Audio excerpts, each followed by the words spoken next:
السلام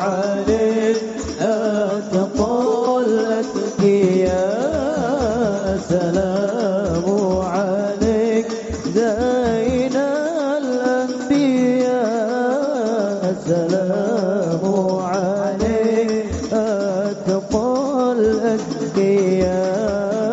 السلام عليك زين الأنبياء الأتقياء. السلام عليك زين الأنبياء. السلام عليك أتقى الأتقياء. السلام عليك أحمد يا حبيبي.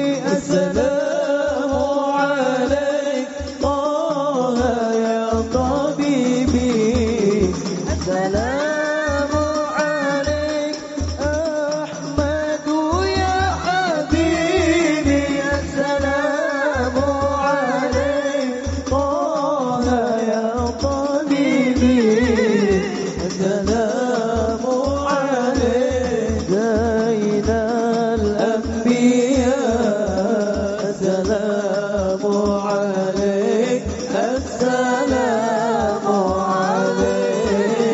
السلام عليك زين الأنبياء. السلام عليك أتقى الأتقياء. السلام عليك زين الأنبياء. السلام عليك أتقى الأتقياء. يا رسول الله يا نبي لك الشفاعة وهذا مطلبي. يا نبي يا رسول الله يا نبي لك الشفاعة وهذا مطلبي. يا نبي يا رسول الله يا نبي لك الشفاعة وهذا مطلبي. يا نبي يا رسول الله يا نبي لك الشفاعة وهذا مطلبي. يا نبي أنت المرتجى يوم الزحام. اشفع لنا يا خير الأنام. أنت المرتجى يوم الزحام. اشفع لنا يا خير الأنام. اشفع لنا يا حبيبنا. اشفع لنا يا حبيبنا. لك الشفاعة يا رسول الله يا نبي يا رسول الله يا نبي لك الشفاعة وهذا مطلبي. يا نبي يا رسول الله يا نبي لك الشفاعة وهذا مطلبي. يا نبي مدد يا مولانا يا حسين. مدد يا ابو زين الابدين. مدد يا مولانا يا حسين. مدد يا ابو زين العابدين. مدد مدد مدد مدد مدد مدد مدد مدد يا مولانا يا حسين. مدد يا مولانا يا حسين. مدد يا ابو زين العابدين. مدد يا مولانا يا حسين. مدد يا ابو زين العابدين مدد مدد مدد مدد مدد مدد مدد مدد يا مولانا يا زين كل الأفق يا وهلا يا وهلا من نور حبيب أتمنى أو تتمنى كل الأفق يا وهلا يا وهلا من نور حبيب أتمنى أو تتمنى لما النبي نور تجلى لما النبي نور تجلى لما النبي نور تجلى لما النبي نور تجلى إذ أنت الروح ويا العين مدد يا مولانا يا حسين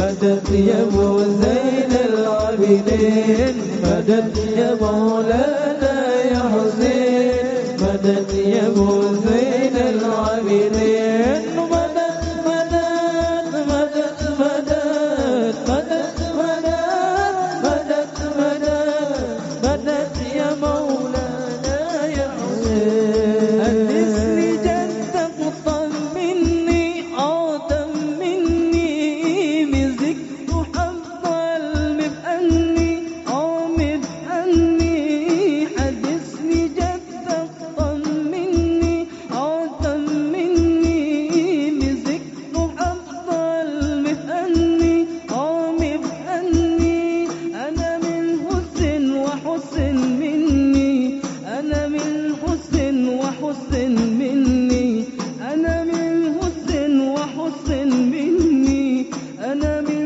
حسن وحسن مني يبقى اللي انكر واسلكني مدد يا مولانا يا حسين مدد يا ابو زين العابدين مدد يا مولانا يا حسين مدد يا ابو زين العابدين مدد مدد مدد مدد مدد مدد مدد مدد يا مولانا يا حسين اللهم صل وسلم وبارك عليه وعلى آله اللهم صل وسلم وبارك عليه وعلى آله تجلى الحق في عالم كرسي الواسع تنزل القضاء بانتشار فضله في القريب والشاسع فله الحمد الذي لا تنحصر أفراده بالتعداد ولا يمل تقراره بكثرة ترداد حيث أبرز من عالم الإمكان صورة هذا الإنسان يتشرف في وجوده الثقلان وتنتشر أسراره في الأكوان فما من سر اتصل به قلب منيب إلا من ثواب وفضل الله على هذا العبيد قلب سروره قد توالى بحبيب عم الأنام نوالا جل من شرف الوجود بنور ومر الكون بهجة وجمالا صلى الله عليه قد ترقى في الحسن على مقام وتلاها في مجده وتعالى لاحظت العيون في مزدلته بشرا كاملا يزيع ضلالا صلى الله عليه وهو من فوق علم قدرة رفعة في شؤونه وكمالا فسبحان الذي أبرز من عضلة الإنسان فسبحان الذي أبرز من عضلة الامتنان ما يعزز عن وصف اللسان ويحور في تعقل معانيه الجنان صلى الله عليه تنشر منه في عالم البطون والظهور ما ملأ الوجود الخلق ينور فتبارك الله من إله كريم بشرتنا آياته في الذكر الحكيم ببشارة لقد جاءكم رسول من أنفسكم عزيز عليه ما عنتم حريص عليكم بالمؤمنين رؤوف رحيم صلى الله عليه فمن فازت هذه البشارة وتلقاها بقلب سليم فقد هدي إلى صراط مستقيم اللهم صل وسلم واشرف الصلاة والتسليم على سيدنا ونبينا محمد الرؤوف الرحيم اللهم صل وسلم وبارك عليه وعلى وأشهد أن لا إله إلا هو وحده لا شريك له شهادة يعرف بها اللسان عما تضمنه الجنان من التصديق بها والإذعان صلى الله عليه تثبت بها في الصدور من الإيمان قواعد وتلو على لليقين من سر ذلك الإذعان والتصديق شواهد وأشهد أن سيدنا وحبيبنا وشفيعنا وقرة أعيننا محمدا العبد الصادق في قوله وفعله والمبلغ عن الله ما أمره بتبليغه لخلقه من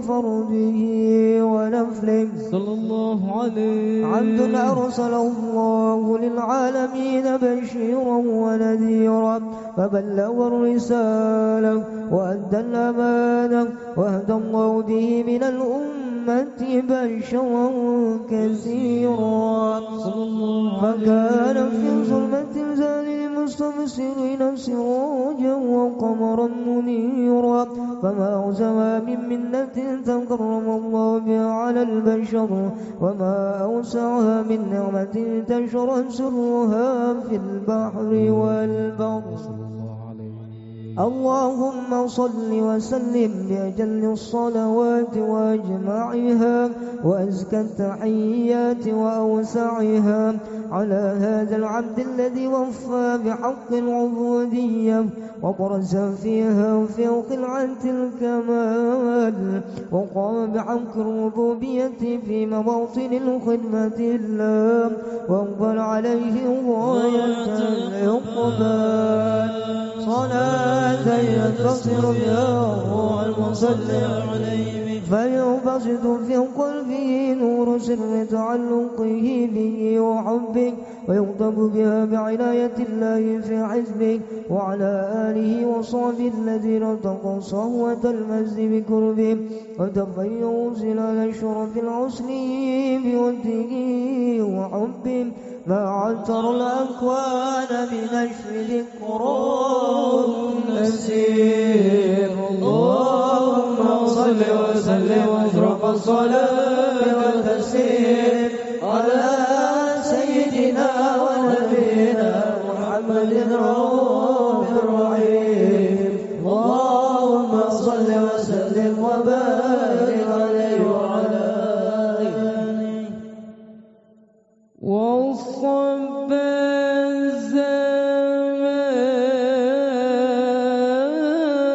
الزمان بموئي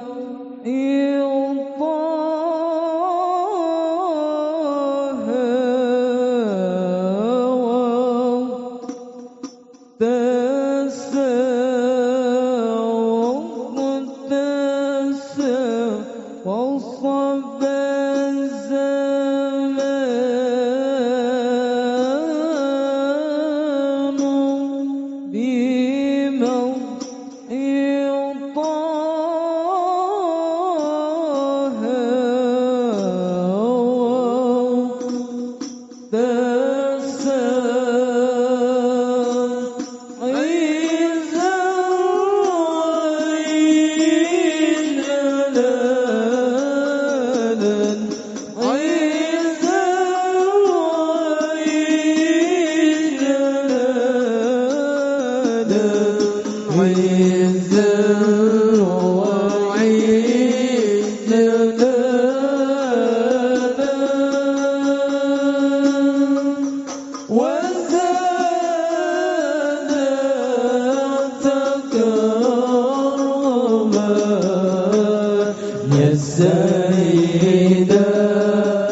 واشهد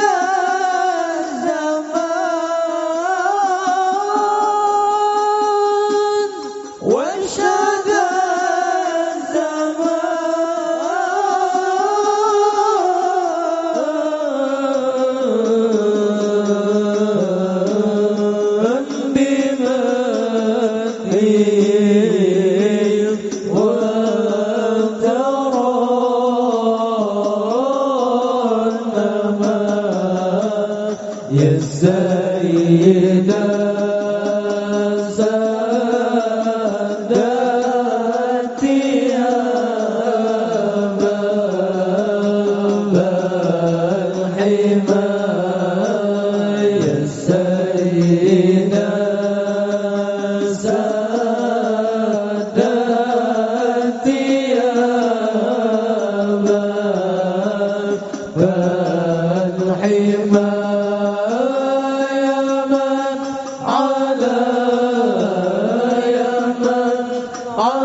الزمان بمدحه وترى يا سيدنا سادتي يا باب الحمى يا سيدنا سادتي يا باب الحمى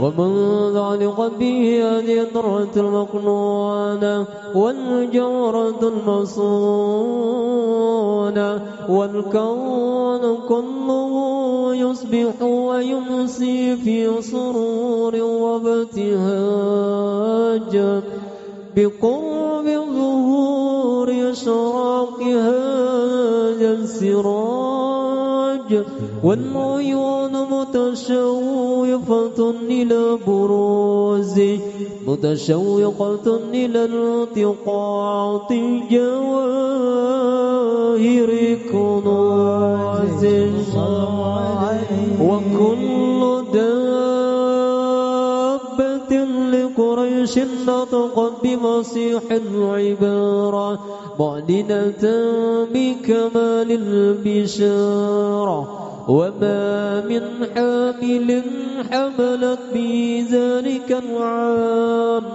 إلا أتت في حملها بغلام من بركات وسعادة هذا الإمام صلى الله عليه ولا تزل الأرض والسماوات متدمخة بطر الفرح بملاقات أشرف البريات وبروزه من عالم الخفاء إلى عالم الظهور بعد تنقله في البطون والزور وأزل الله في الوجود بهجة التكريم وبسط في العالم الكبير مائدة التشريف والتعظيم ببروز هذا البشر الكريم اللهم صل وسلم أشرف الصلاة والتسليم على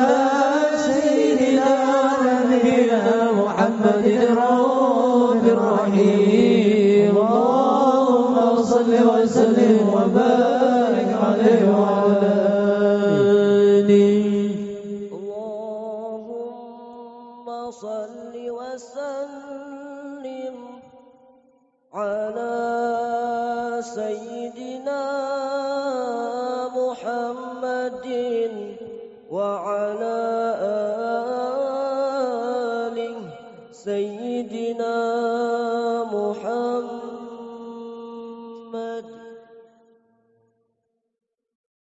مولاي صل وسلم دائما أبدا على حبيبك خير الخلق كلهم. مولاي صل وسلم دائما أبدا على حبيبك خير الخلق كلهم. مولاي صل وسلم دائما أبدا على حبيبك خير الخلق كلهم. مولاي صل وسلم دائما أبدا على حبيبك خير الخلق كلهم.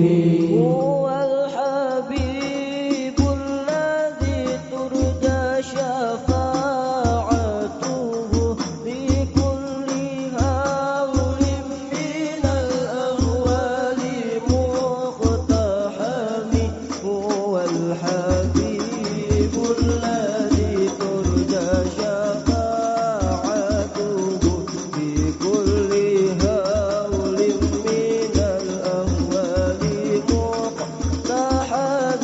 مولاي صل وسلم دائما أبدا على حبيبك خير الخلق كلهم. مولاي صل وسلم دائما أبدا على حبيبك خير الخلق كلهم. حبيب القلب يا خير البرايا يا لي جئت بالحق رسول الهدايا. يا حبيب القلب يا خير البرايا يا لي جئت بالحق رسول الهدايا. يا رسول الله يا حبيب الله يا رسول الله يا حبيب الله. يا حبيب القلب يا خير البرايا يا لي جئت بالحق رسول الهدايا. يا حبيب القلب يا خير البرايا يا لي جئت بالحق رسول الهدايا. يا رسول الله يا حبيب الله يا رسول الله يا حبيب الله. يا الله بالنور الهدايا يا رسول الله يا رسول الله. اداني بالله يا طول البرايا يا حبيب الله يا حبيب الله. يا بشير الخير يا رسول الله. يا دليل النور يا حبيب الله. يا حبيب القلب يا خير البرايا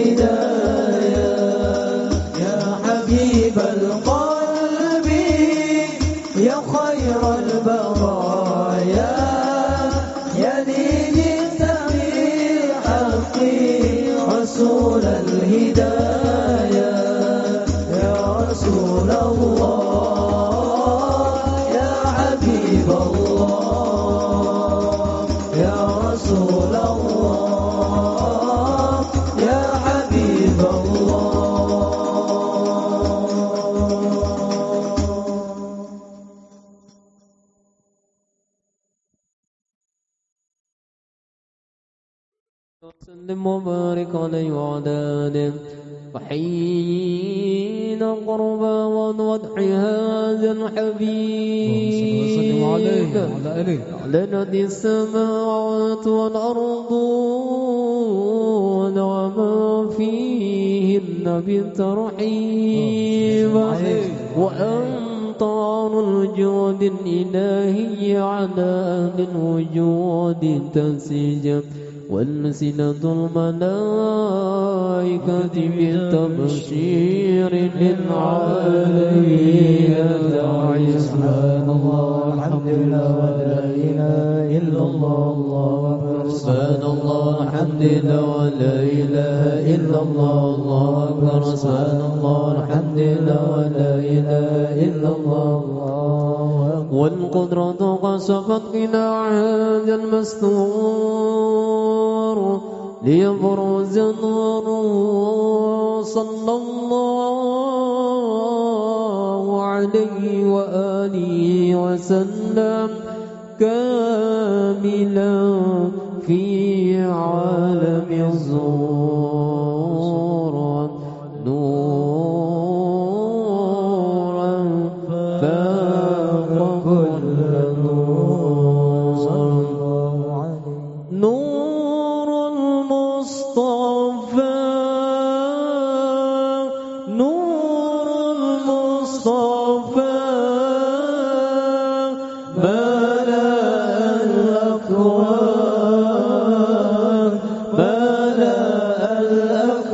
الأكوان حبيبي محمد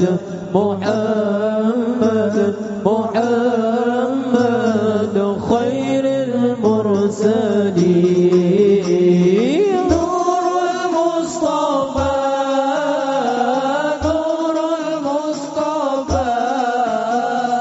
ملأ الأكوان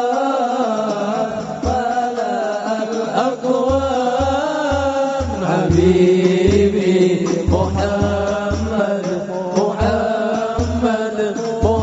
محمد خير المرسلين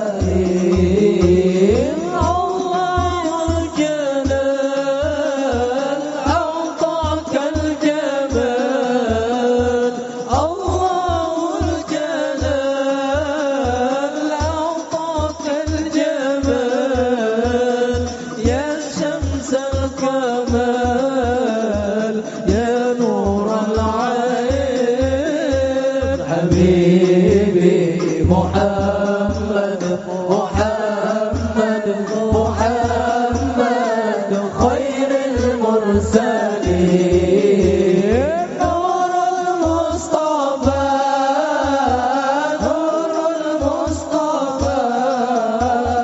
ملأ الأكوان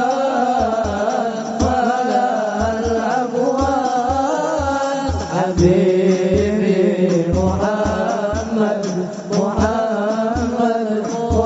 محمد خير المرسلين نورك الوضاء مالك الأرواح نورك الوضاء مالك الأرواح كالمحب الراح إلى الحرمين حبيبي محمد خير المرسلين نور المصطفى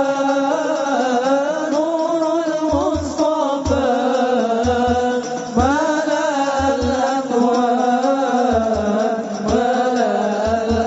الأكوان حبيبي محمد خير المرسلين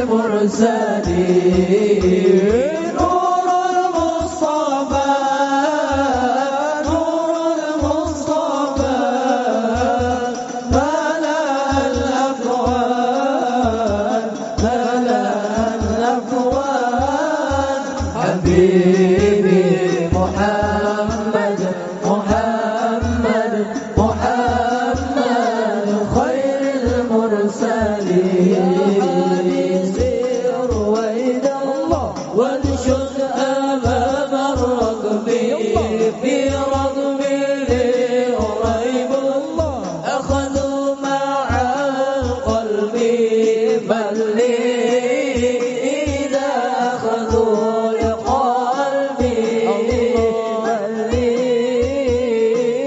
إذا أخذوا لقلبي يا حادث وإذا وانشد أمام الركب بربي ريب أخذوا مع القلب بل إذا أخذوا لقلبي بل إذا أخذوا لقلبي شتتوني في البوادي أخذوا مني فؤادي شتتوني في البوادي أخذوا مني فؤادي من إذا أخذوا لقلبي من إذا أخذوا لقلبي يا حادث رويدا وانشد أمام الرغب بربي ريب أخذوا مع القلب بل إذا أخذوا لقلبي بل إذا أخذوا لقلبي قلبي يا حادي رفقا رفقا بفؤادي رفقا رفقا بي يا حادي رفقا رفقا بفؤادي بل إذا أخذوا لقلبي بل إذا أخذوا لقلبي يا حادث رويدا وانشد أمام الركب بركب ريب أخذوا مع القلب بل إذا أخذوا لقلبي بل إذا أخذوا لقلبي وإن بذل الحكم على من أتم الله عليه النعمة من قاص الأمة أن ينظر عند وضعه أمة تأنيسا لجناب المسعود ومشاركة لها في هذا السمات الممدودة فحضرت بتوفيق الله سيدة مريم وسيدة آسيا ومعهما من الحور العين ما قسم الله له من الشرف بالقسمة الوافية فأنت الوقت الذي رتب الله على حضوره وجود هذا المولود فانفلق صبح الكمال من النور عن عمود وبرز الهامد المحمود مزعنا لله بالتعظيم والسجود صلى الله على محمد صلى الله عليه وسلم صلى الله على محمد يا ربي صل وسلم مرحبا يا نور العين مرحبا مرحبا يا مرحبا يا مرحبا يا مرحبا جد المولى الحسين مرحبا مرحبا يا مرحبا أمي مرحبا مرحبا يا نور العين مرحبا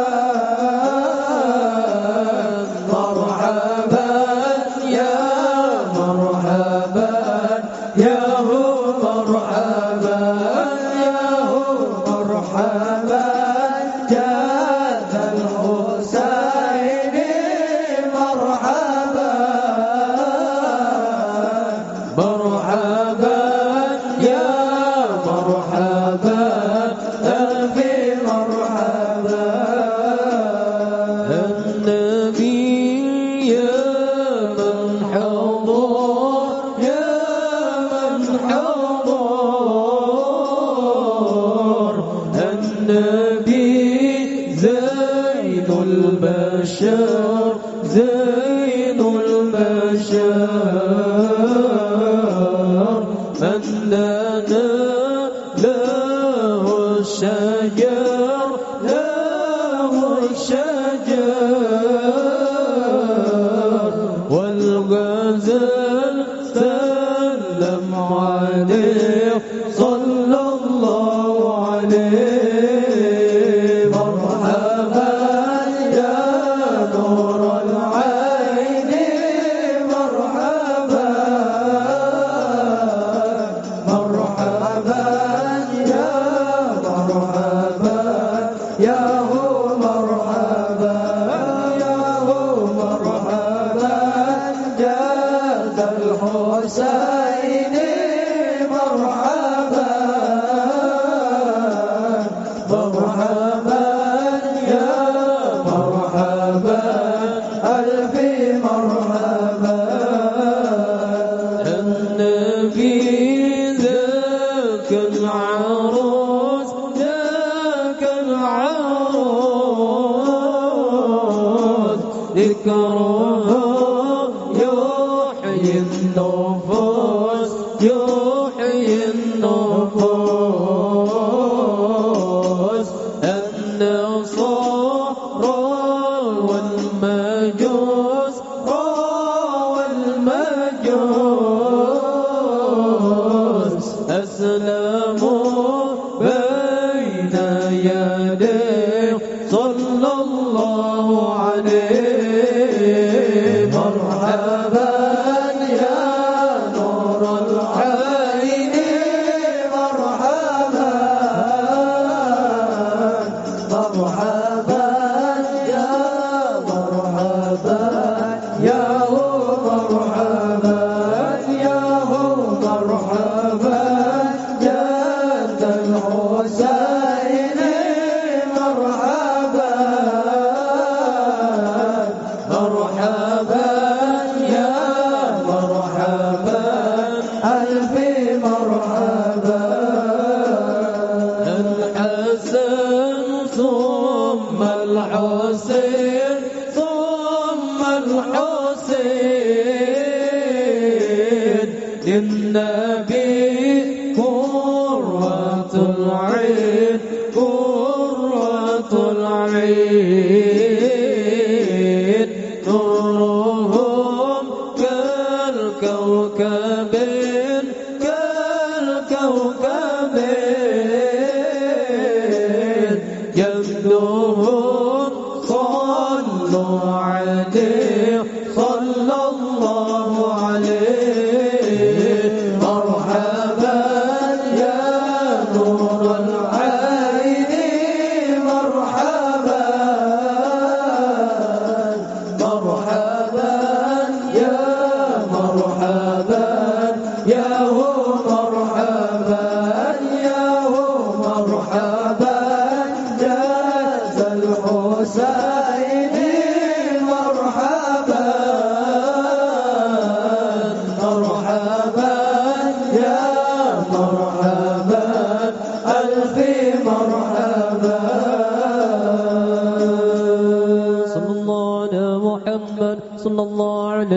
وسلم صلى الله على محمد صلى الله عليه وسلم صلى الله على محمد يا ربي صل وسلم صلى الله على محمد يا ربي صل وسلم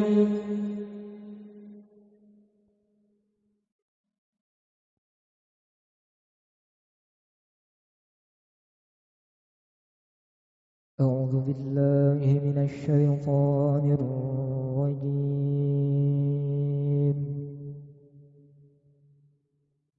بسم الله الرحمن الرحيم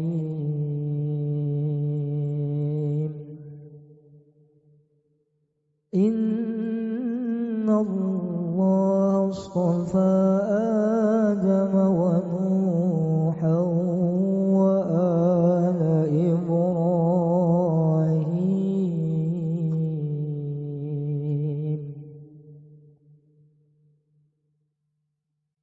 وآل إبراهيم وآل عمران على العالمين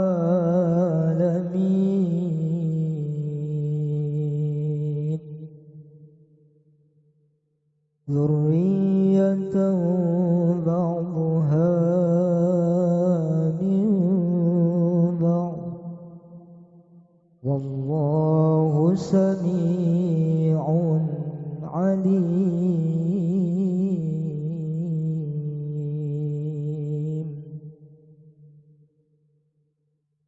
إذ قالت امرأة عمران رب إني نذرت لك ما في بطني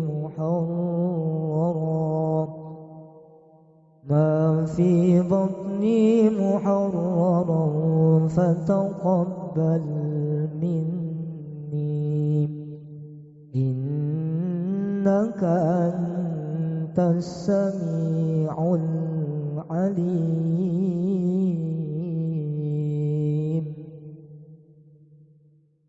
فلما وضعتها قالت رب إني وضعتها أنثى والله أعلم بما وضعت وليس الذكر كالأنثى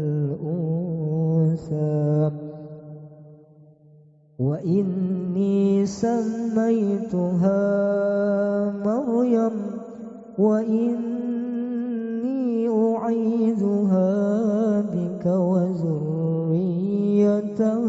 من الشيطان الرجيم فتقبلها ربها بقبول حسن وأنبتها نباتا حسنا وكفلها زكريا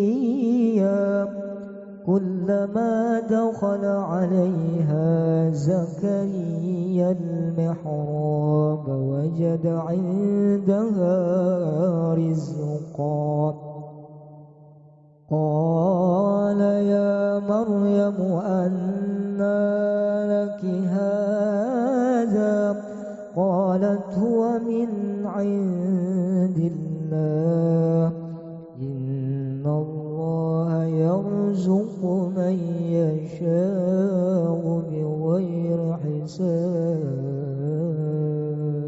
صدق الله العظيم. Bapak Ibu hadirin yang dimuliakannya Allah, telah hadir di hadapan kita seorang bayi perempuan yang sebentar lagi akan ulun sebutkan namanya. Yang apabila nantinya telah ulun sebutkan nama daripada anak ini serta orang tuanya, mari yang kita hadir pada sekarang ini mendoakan dengan doa. Barakallahu fiki wa ja'alaki min ibadihi salihin. Sekali lagi, bila mana sudah ulun sambatakan ngaran anak ini lawan kuitannya, mari kita berataan mendoakan dengan doa barakallahu fiki wa ja'alaki min ibadihi salihin. Semoga Allah berikan berkah kepada anak ini, dua orang tuanya, dan jadikan anak ini anak yang salehah. Amin. Namun sebelumnya mari kita berhadiah kepada anak ini dengan membacakan ismun min asma'illah. Salah satu nama Allah diambil daripada kalimat ya matin sebanyak 10 kali. Kemudian diteruskan membaca surah Al-Qadar atau Inna Anzalna 1 kali dan surah Al-Ikhlas atau Qul Huwallah 1 kali. Nah, untuk itu mari kita sama-sama membacanya. Bismillahirrahmanirrahim. Ya matin, ya matin, ya matin, ya matin, ya matin, ya matin, ya matin.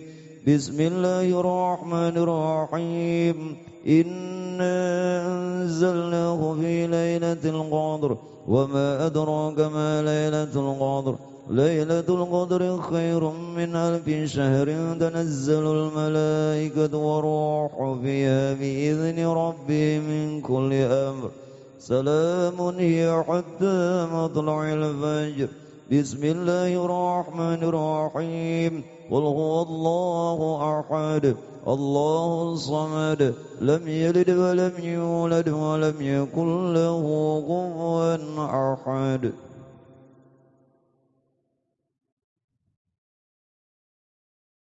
صلى الله على محمد نور على نور وهو رب العرش العظيم محمد رسول الله رحمة للعالمين وهدى للمؤمنين إنا فتحنا لك فتحا مبينا البار البار البار الشهيد الشهيد الشهيد إني أعيذك وذريتها من الشيطان الرجيم. India Rusia.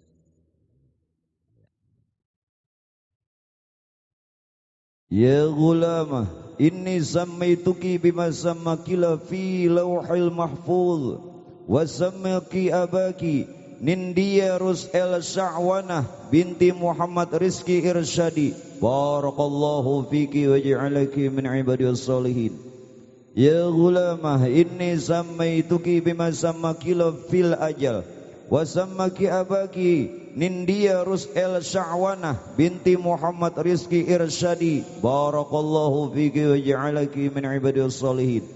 Wahai bayi perempuan, akan dikau kunamai dengan nama yang Allah tetapkan pada ajal dan atas daripada kehendak dua orang tuamu dengan nama Nindia Rus'el Sya'wanah binti Muhammad Rizki Irsyadi barakallahu fiki wa ja'alaki min ibadiyas salihin. Bismillahil Fatihah. Ya guna ambi ya nasta'in Radal ladina an'amta alaihim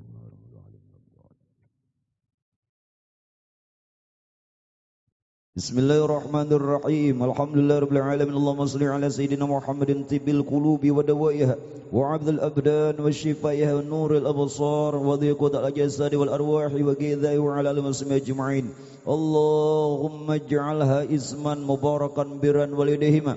Allahumma ij'alha isman mubarakan birran walidayhima. Allahumma ij'alha isman mubarakan birran walidayhima. Rabbana hab lana min azwajina wa dhurriyyatina qurrata a'yun waj'alna lil muttaqina imama.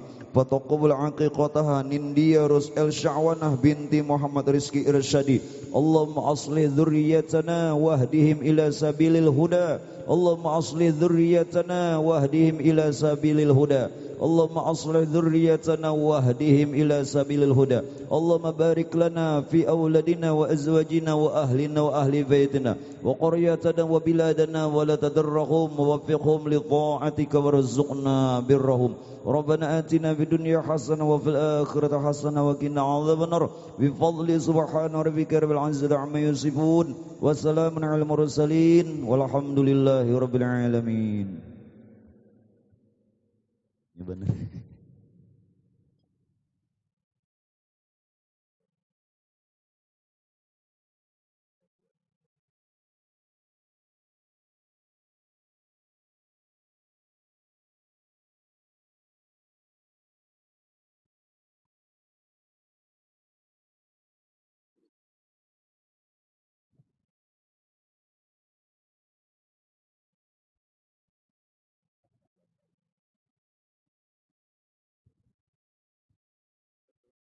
اللهم صل وسلم وبارك عليه وعلى آله.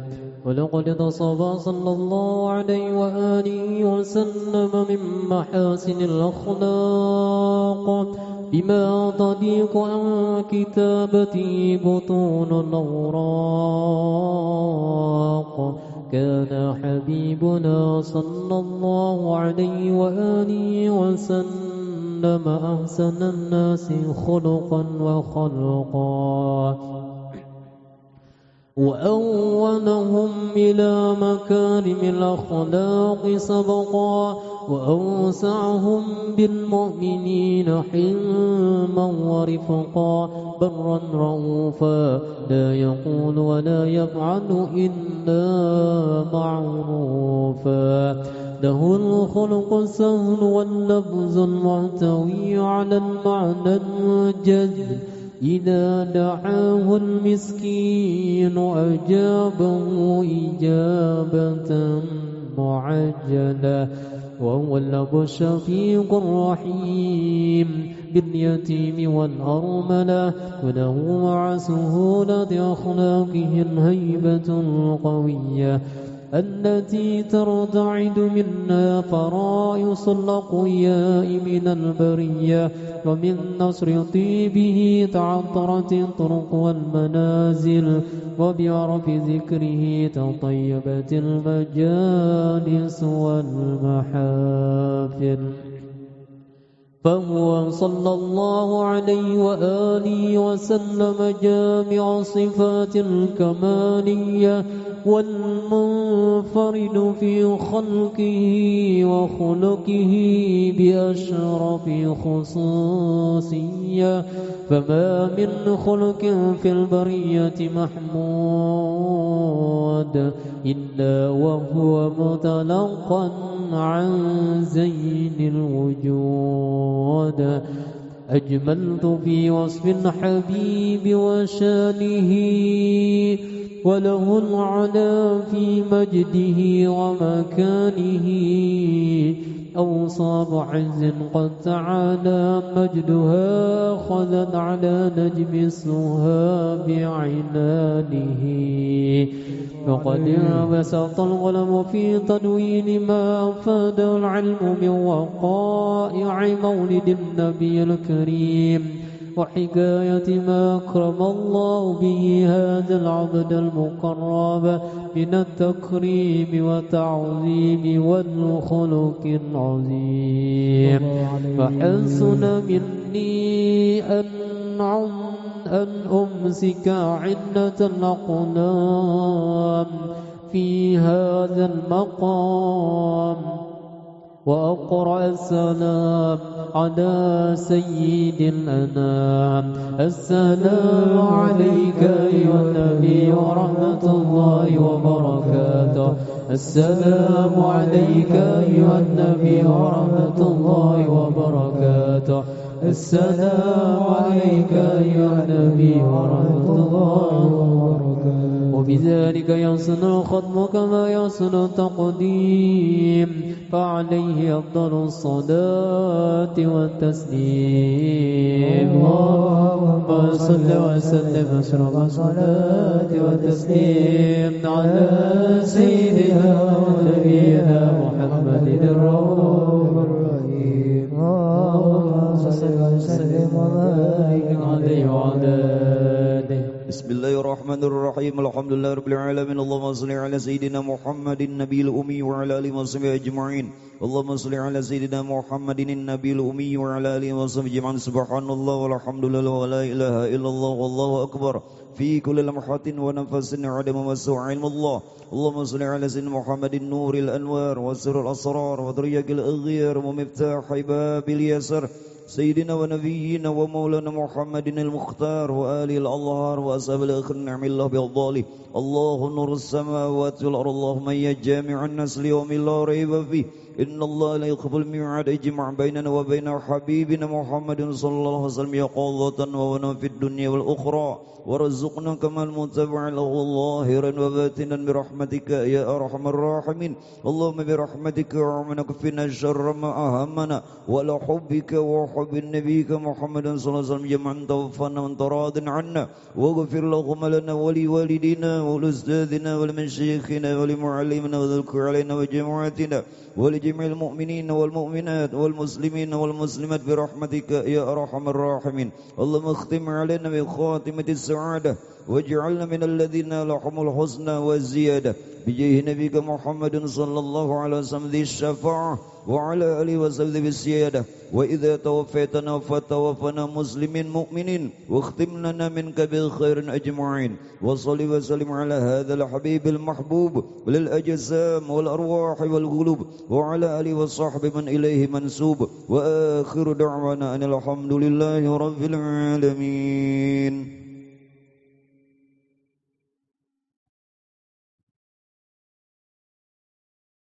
Assalamualaikum warahmatullahi wabarakatuh. Bismillahirrahmanirrahim. Alhamdulillahilladzi istafa min ibadihi liawliyaih. Asyhadu an la ilaha illallah wahdahu la syarikalah. Alladzi ja'ala an-nura an-nabiyina Muhammadin sallallahu alaihi wasallam min nuri. Wa asyhadu anna sayyidana wa nabiyyana wa maulana Muhammadan abduhu wa rasuluh. Afdhalul makhluqati bi qudratihi. Allahumma salli wa sallim ala Sayyidina Muhammadin birisalati wa ala ali tahirati wa ala ashabil mutaba'ati wal jami'il mu'minin wal mu'minat wal muslimin wal muslimat bi sunnati. Faqad qala Allah subhanahu wa ta'ala fi kitabihil karim. A'udzu billahi minasy syaithanir rajim. Bismillahirrahmanirrahim. Ala inna awliya Allah la khaufun alaihim wa lahum yahzanun alladzina amanu wa kanu yattaqun lahumul busyara fil hayatid dunya wa fil akhirah la tabdila li kalimatillah dzalika huwal fawzul azim. Wa qala Nabi sallallahu alaihi wasallam 'inda dzikril awliya'i tanzilur rahmat. Shadaqallahul azim. Kembali syukur alhamdulillah kita panjatkan kehadratnya Allah.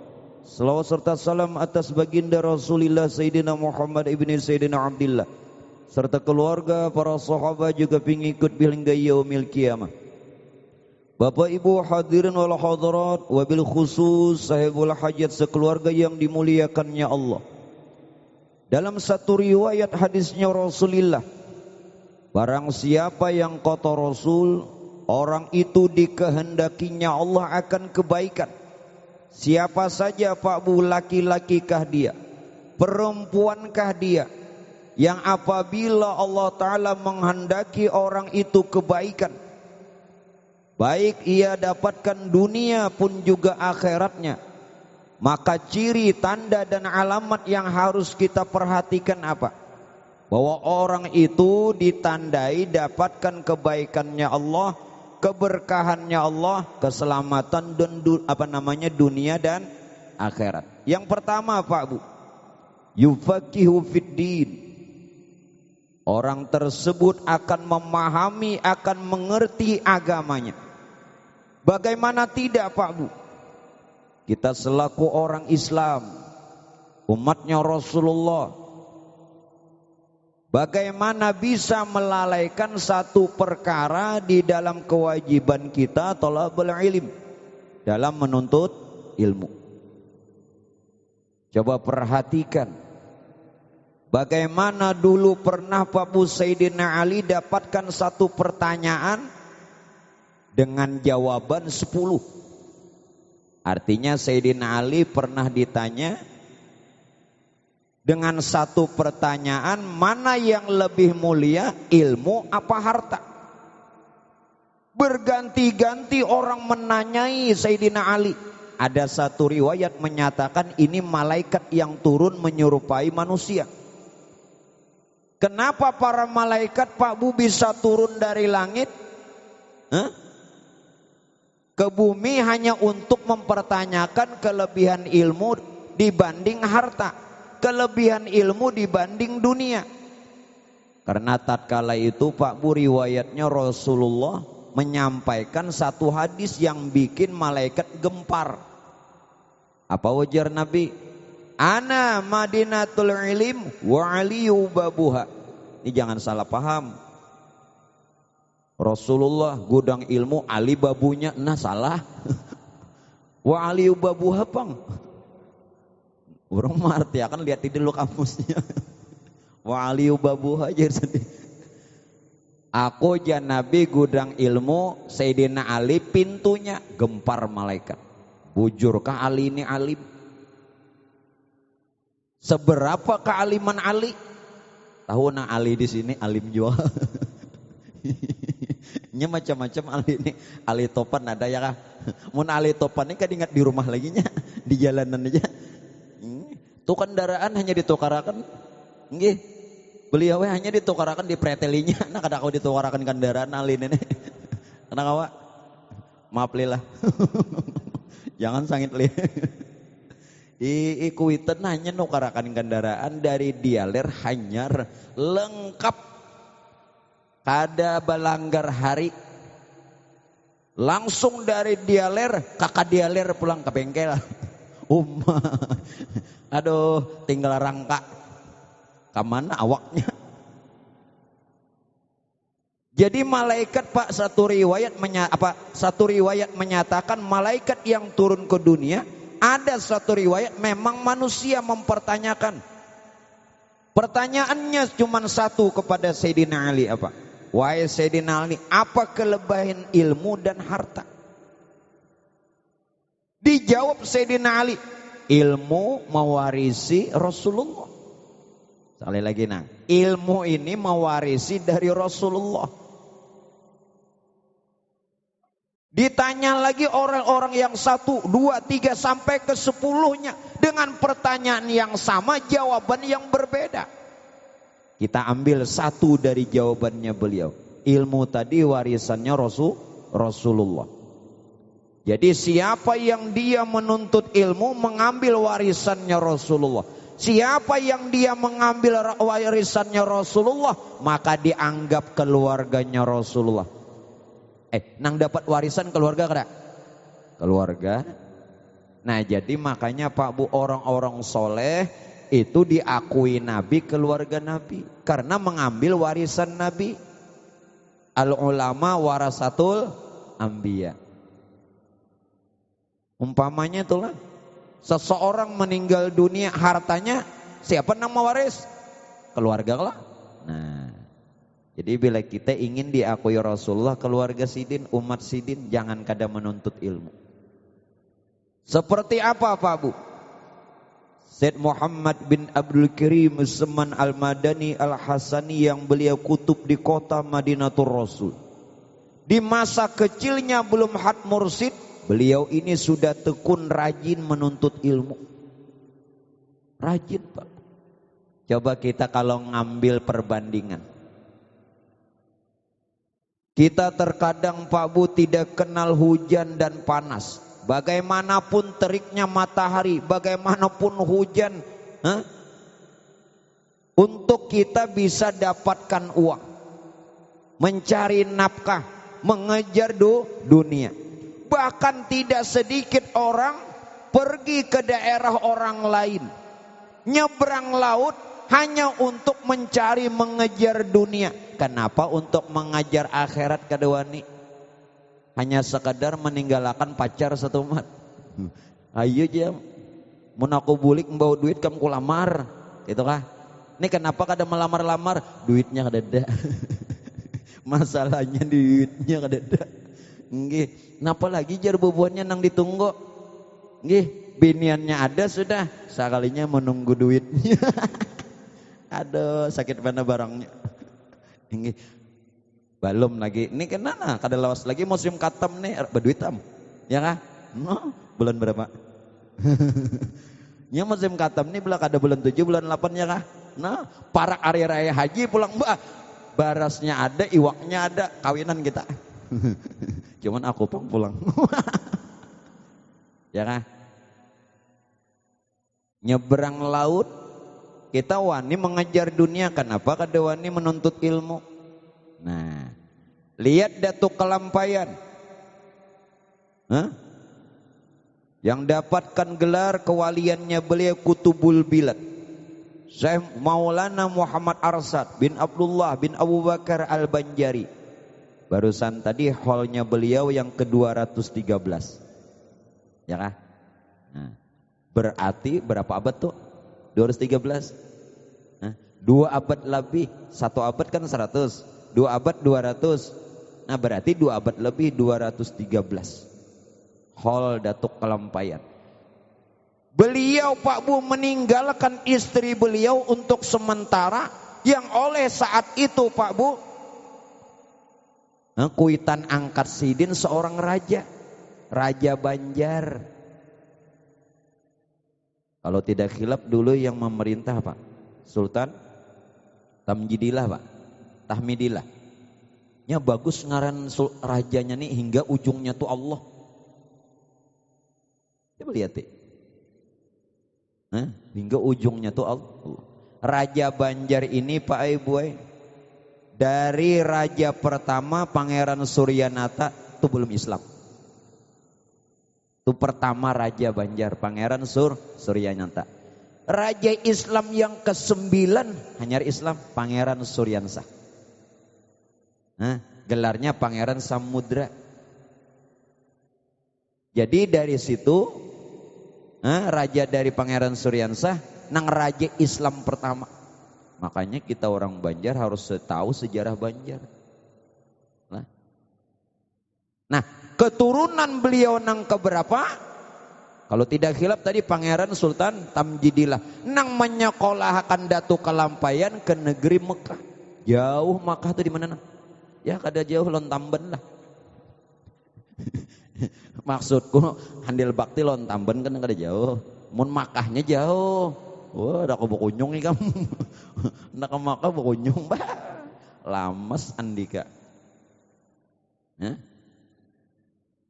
Saat itu Pak Bu Datuk Kelampayan sudah berumur 30 tahun. Jadi untuk menuntut ilmu kadada kategori katuhaan, kadada kategori umur. Cuman menang kaya sidin masuk pesantren narau. Busia gurunya bebinian dipacarinya. Raw. Kada kawa diterima lagi nenek. Ngalih ustazahnya menerangakan di KJP-nya aja. Ada kakaruan. Tapi sidin ini ustaz. Nah kembali Pak Bu. Umur 30, bujur ujar Nabi, utlubul ilma minal mahdi ilal lahdi. Tuntut ilmu dari buayan hingga liang lahat. Jadi jangan kita ini berhenti.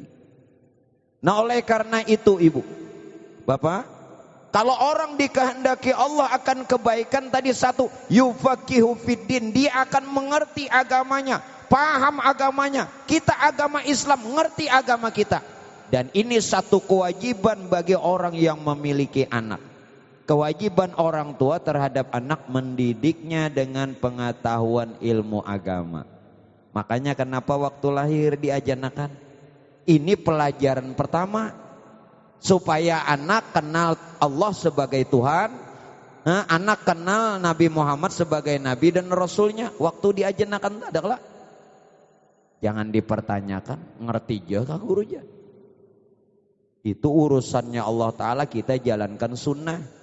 Nah, yang kedua Pak Bu, kalau orang dikehendakinya Allah Ta'ala akan kebaikan,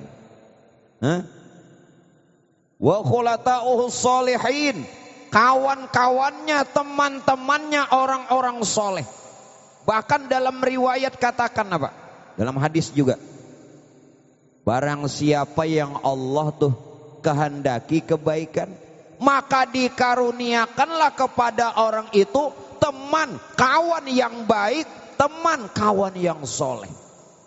Nah kawan kita kayak apa? Alhamdulillah guru aja, kawan ulun soleh. Sekalinya ngarannya ngaran kawan ini dasa soleh.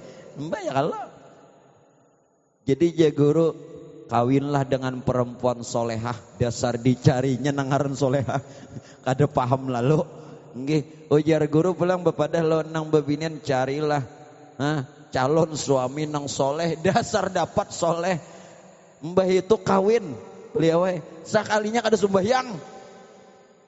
Mengadu lawan Tuhan Guru pian tadi memadahkan waktu ceramah, makanya ulun mau umpati pandiran pian. Ujian nang bebinian tadi, carilah lelakian nang calon laki ini nang soleh. Tuh dapat ulun soleh, soalnya kada sembahyang soleh kayak apa? Itu Soleh Bekong, Soleh bin Abdullah. Nah, tasalam tungaran Yesidin. Nang soleh ini kelakuannya bukan sekedar namanya. Nama boleh bukan soleh, tapi kelakuannya soleh, maka soleh. Tasalah semalam mencari laki, nang harannya nang soleh. Mencari bini nang haran aja solehah. Iya nang kesah nih minta maaf lah. Kita kada lawas, ini temat lagi makanan. Kamu sudah kawin kenang? Bah mah ada musim katam juga ini. Mbak modal kada ada lagi, nggak ada musim katam. Ayo 2 bulan lagi parak. Bulan Agustus musim katam, bulan Agustus musim katam, bulan Agustus hari raya haji nyembelih kada. Waduh, iwak dapat, baras dapat. Nggih. Napa? Semalam tak salah mencari calon menantu, melihat gawiannya bedahulu. Pas ada nang memaluhi, janang bakal mintuha. Gawian apa? Pemburungan. Janang bakal mintuhan nih berarti bakal menantu dan nih berduit. Apa tadi? Pemburungan. Dikawinakan lawan anaknya, maka bungas. Kok ginakon? Kawin pai, nggih. Saminggu nang mintuha kada benakuni, kan hanya orang kawin. Begawi gak kada ya kalau hanya kawin. Nah, limbah minggu kedua ditakuni mintuha hingga di rumah aja. Oi, tuh sini, jaka mata poro enang sini. Kenapa nih kada berusaha? Pina kada dani ibaratnya nang turun-turun. Anu bahaya, belum rami lagi musim. Musim napa? Musim burung. Burung napa? Gawian ulun kan pemburungan. Dikira nang bakal mintoha tadi pemburungan, borong rumah, borong jalan tuh. Nang di luar tadi sekalinya mencari burung. Nah hati-hati juga buat ibu-ibu ini. Inge bapak-bapak sekalian, mun ada nang bakal lakukan nang kayak itu habis semau. Nah kembali. Jadi kawannya harus orang soleh. Inilah kenapa Seseman Pak Bu. Seseman senang beliau duduk dengan orang-orang soleh. Bahkan dikatakan dalam riwayat, wa mujalisatu solihin al-fudhala. Hendaklah kita satu kedudukan dengan orang soleh. Mungkin dengan kita duduk bersama mereka, ini bisa nantinya menjadi tanda, syarat, atau bahkan syafaat di hadapannya Allah. Pulan bin Pulan, pernahkah ikam sapa makanan bakawan orang-orang soleh? Kada. Bakawan kada. Pernahkah ikam tak kumpul? Pernah. Sapa makanan pulang waktu besaruan ya. Ya kada turun besaruan kada tak kumpul. Ya kah? Nah, sakalinya nang itu nang memberi syafaat. Mudah-mudahan amin. Datu kelampayan siapa kawan sidin waktu mengaji? Beliau ini juriat Dato Landak beliau lah. Haji Muhammad Apip Datuk Landak, beliau juriat Dato Kelampayan. Haji Muhammad Apip bin Pangeran Mahmud kan. Pangeran Mahmud ini punya anak namanya Syekh Abdurrahman Siddiq Tambilahan. Nang mengarang kitab Amal Ma'rifat. Nah itu anak Datu Landak. Kenapa digalari Datu Landak? Dan siapa Datu Landak? Datu Landak itu nang maulah nang membawakan ulin nang untuk membuat masjid Martapura, masjid Karomah. Beliau Datu ni biisi bini 11. Nah nang 11 ini berataan banak. Ika belum sikong-ikong. Datu 11 buntungai. Berataan banak. Makanya juriat Datu ini gelarnya bintang bertabur. Di mana-mana ada. Di mana-mana ada. Dan alim bertahan baik nang masyhur atau nang tersembunyi. Nang tersembunyi kan nang kada ketahuan, nang masyhur kah kayak abah guru. Itu kan masyhur. Kalau abah guru ini juriat datu, nang bini datu nang Cina, datu guat. Datu guat. Nang di Marabahan datu guat jual beliau. Marabahan Syekh Abdul Samad. Nah, nang di Marabahan itu kan Syekh Abdul Samad bin Syekh Jamaluddin. Kembali, siapa kawan Datu Kalampayan waktu mengaji ke Makkah? Satu. Syekh Abdul Wahab Bugis. Di mana Bugis? Makassar, Sulawesi. Alim jadi wali. Murid Syekh Seman. Siapa lagi? Syekh Abdurrahman Al-Batawi Al-Misri, Jakarta. Alim jadi wali, murid Syekh Seman.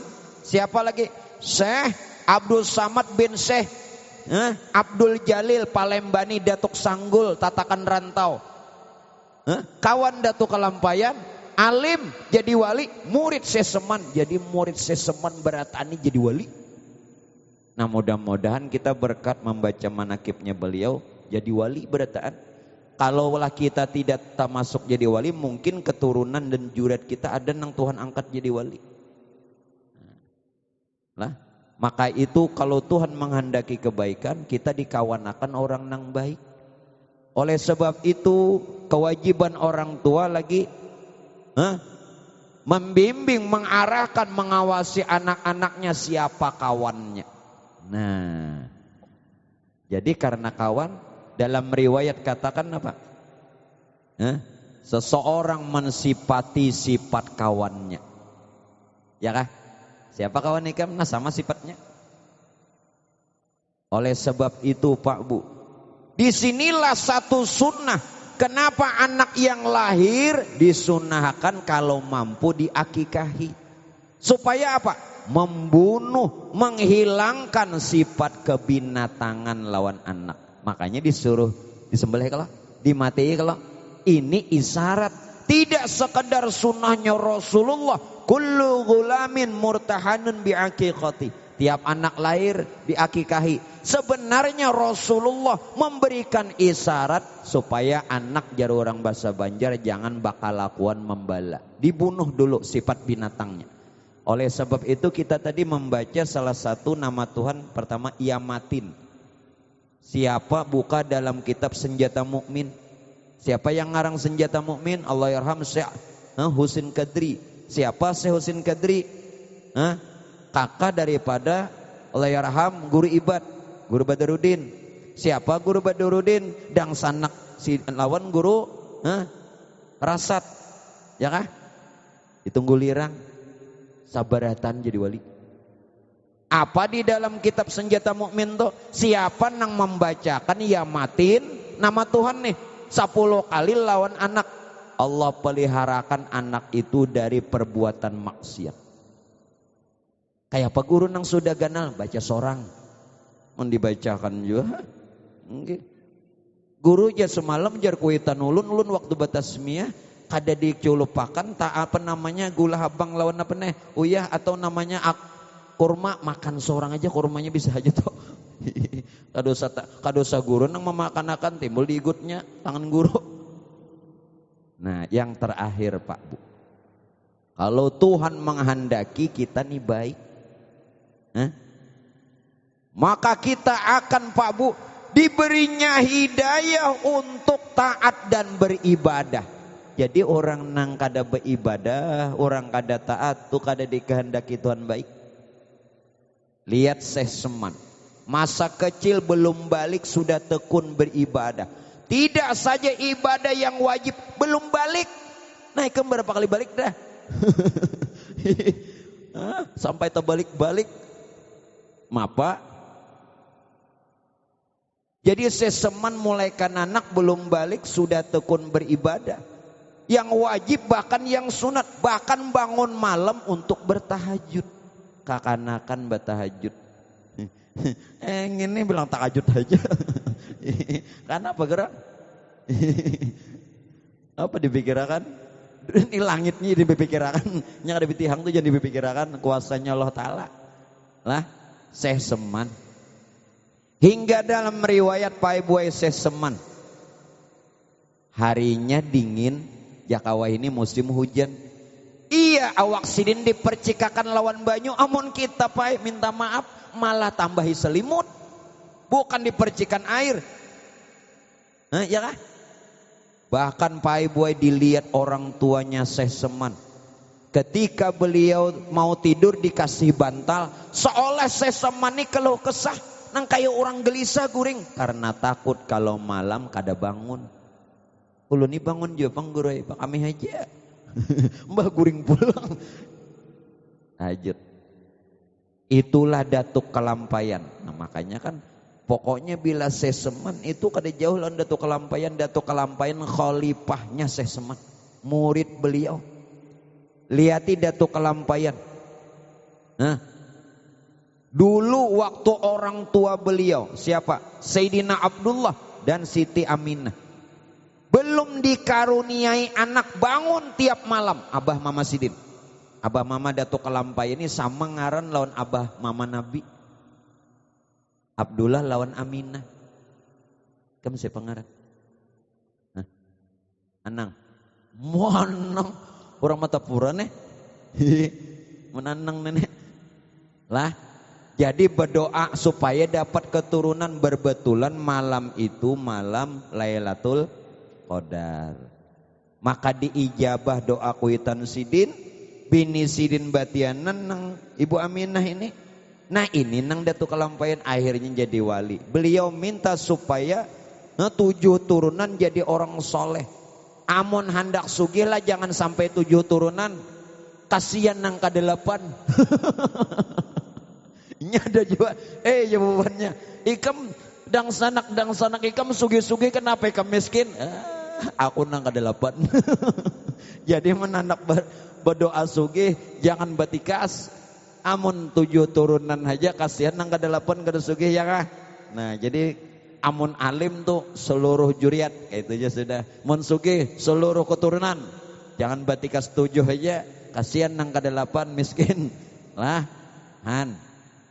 Mama datuk kelampayan bangun malam berdoa mbah tahajud. Dituruni Lailatul Qadar diijabah. Jadi siapa yang dia berdoa di waktu malam di sepertiga malam Tuhan bukakan pintu langit maka diijabah dikabulkan doanya.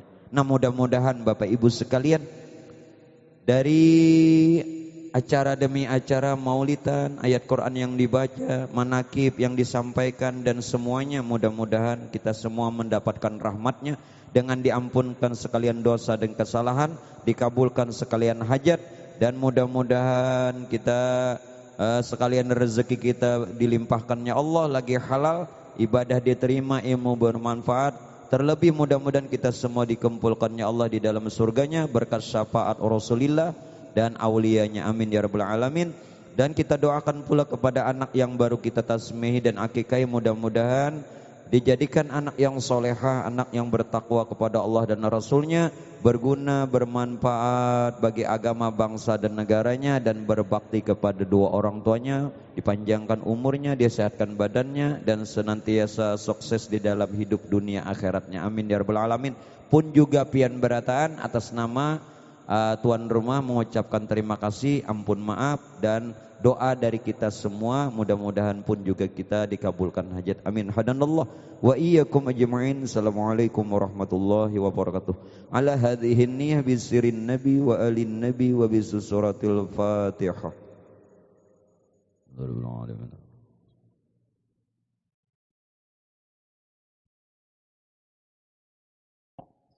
Bismillahirrahmanirrahim. Alhamdulillahirabbil alamin. Allahumma shalli wa sallim ala sayyidina Muhammadin nuril anwar wa sirril asrar wa triyaqil aghyar wa miftah babil yasar sayyidina wa nabiyyina wa maulana Muhammadin al-mukhtar wa alihi al-adhhar wa ashabil akhir ni'amillah wa ibdali ya nur ya nur ya nur ya mudabbir al-umur balligh ruhana ala sayyidina Muhammadin sallallahu alaihi wasallam tahiyatan wa salama ya Rasulullah anta waliyun fid dunya wal akhirah أسبق علينا من رحمتك وأنزل علينا من بركتك وشفاعتك في الدنيا والآخرة اللهم اغفر لأمة سيدنا محمد اللهم ارحم أمة سيدنا محمد اللهم استر أمة سيدنا محمد اللهم اجبر أمة سيدنا محمد صلى الله عليه وآله وسلم وارحمهم يا الله رحمة عامة برحمتك يا أرحم الراحمين يا مولانا يا مجيب يا حاضرا لا يغيب توسلنا إليك بالحبيب تقضي حاجتنا يا الله من الحاضرين والمسلمين قريب ربنا آتنا في الدنيا حسنة وفي الآخرة حسنة وقنا عذاب النار دعوة فيها سبحانك اللهم وتحيتم بها السلام وآخر دعوانا أن الحمد لله رب العالمين تقبل الله منكم